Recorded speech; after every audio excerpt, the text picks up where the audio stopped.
You see, when Allah created Adam alayhi salam, He made an announcement to all of the angels.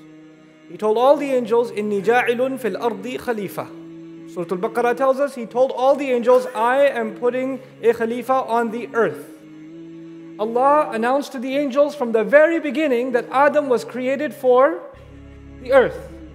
Eventually, when Adam alayhi salam ate from the tree, Allah says, now you must go down to the earth. Adam alayhi salam could turn around and say, wait a second, even before I ate from the tree, you made the announcement that I'm going to go to the earth anyway.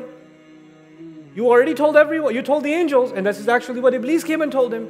Iblis said, by the way, you live in Jannah, you like it, right? Huh? But you know what? That's not the plan for you.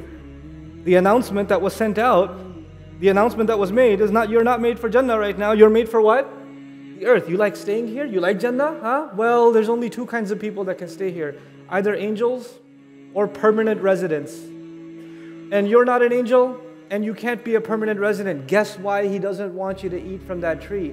Because anybody who eats from that tree, إِمَّا أَن تَكُونَ مَلَكَيْنِ وَإِمَّا أَن تَكُونَ مِنَ الْخَالِدِينَ. If you eat from that tree, one of two things will happen. Either you will turn into angels, or you will turn into permanent residents.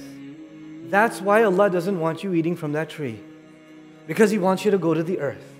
That's why you should stay away from that tree. So if you want to stay here, and so this was the offer Iblis made to our father and our mother in Surah Al-A'raf. And so they go and they eat from the tree. And Allah Azza wa Jal says, what prevented you? Why didn't you stay away from this tree? And the same way Allah asked Iblis, why did you refuse to make sajda? Allah asked Iblis, why? Why did you disobey? Allah asked Adam alayhi salam and Hawa alayhi salam, why did you disobey? Same exact thing. Why and why? Iblis gave a logical answer. Adam alayhi salam could also give a logical answer. Ya Allah, you already knew that I was going to go to the earth. This is a setup. He made a decision, and our mother made a decision, that instead of thinking that Allah tricked them, by the way, that's literally what Iblis says, you made me slip. You tricked me. Because you made me slip. They blamed Allah.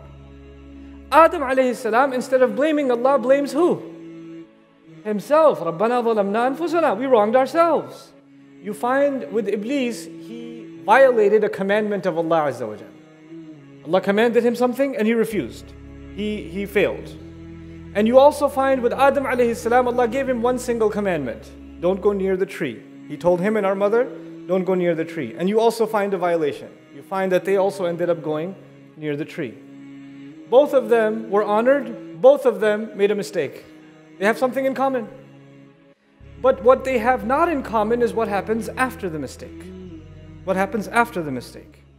After the mistake, Iblis gives justification. He explains that it's actually not a mistake at all.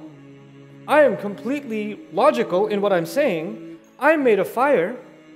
And you can imagine also, in part of his argument, I've been around a lot longer. I'm senior to him. I have way more experience. You just created him, and he's made of dirt. What is he? What is he? He hasn't even proven himself. And I am supposed to submit myself before him? How is he getting a higher rank? I can't accept this. So he's giving a logical explanation for his disobedience to Allah Azza wa Jalla.